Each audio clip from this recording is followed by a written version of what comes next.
So, good evening. My name is Victoria. I am the senior manager of the NYU Makerspace. It is in the Tandon School of Engineering in downtown Brooklyn. Tandon is new to NYU, if you did not know. So, I'm going to give you a little overview of my quick 5 or 6 minutes. I'm going to tell you about myself, sort of my personal story of community, how I got where I am. Maybe a little bit of tips and tricks. I think all the wonderful ladies who talked ahead of me had some great advice, and I'm going to riff on that a little bit. And then I'm going to tell you a little bit about how community plays into my work now, specifically in the research and sort of community building that we do in the NYU Makerspace. So I'm from Ohio. I am an introvert, and I am an engineer. My pronouns are she, her, hers, just to give you a background of me. Okay. After my undergrad in engineering and electrical engineering, I moved to Texas to do my master's.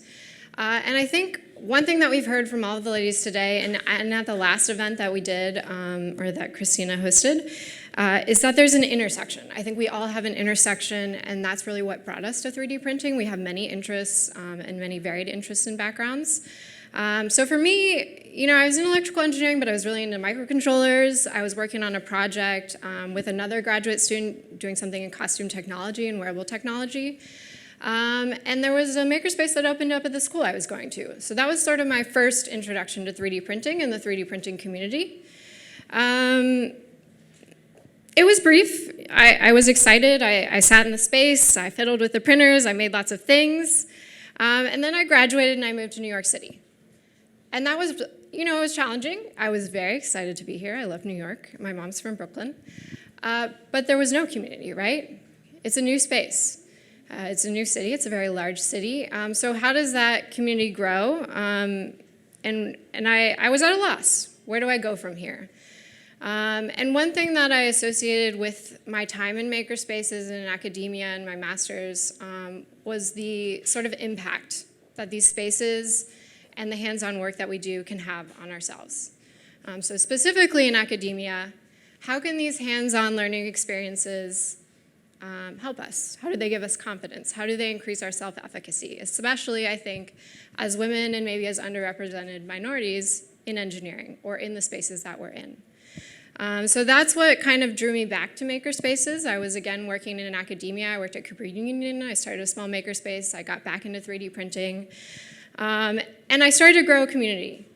I'm going to reference something I said in the beginning, which is that I am an introvert.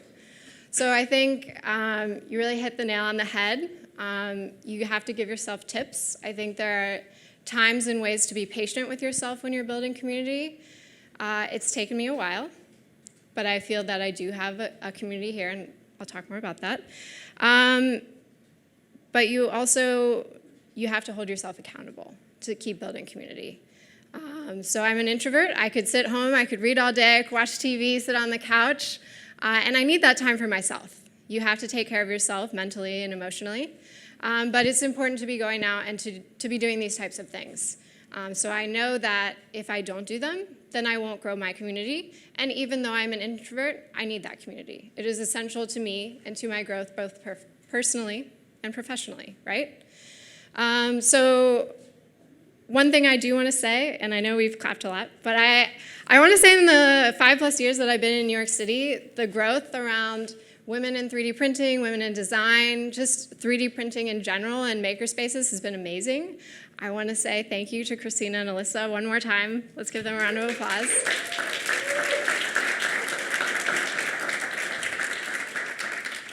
I felt that these spaces I think they did to some extent, but they didn't exist the way they do now when I first moved here. So I think that's really amazing. And I'm really excited to be a part of that and to be taking advantage of it, to be honest. So thank you.